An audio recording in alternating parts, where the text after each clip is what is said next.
তাড়াতাড়ি আসো। হ্যাঁ হ্যাঁ, তাড়াতাড়ি করে বাড়ি চলো। একদম সোজা ঘরে ঢুকবে,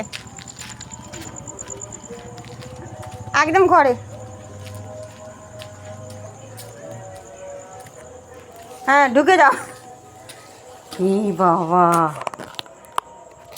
গেট কে খুলবে? একটা জিনিস দেখো তোমরা, কিরে তুই কদিন পরে আসলিস রিক্সা করে? হ্যাঁ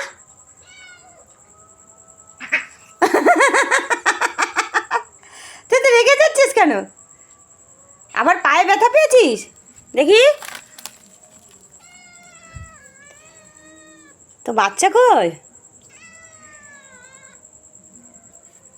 বদমাস, কে ডাকছে রে? পুচকি কোথায়? তারা তারা দিচ্ছে, এই যে পুচকি। ভাত খাবি? তারা দিচ্ছে, এই যে দুজন খাচ্ছে। মাছ ভাতে মেখে দিলাম, ও খাচ্ছে ও খাচ্ছে। ও সারাদিন আমাদের কাছে থাকে।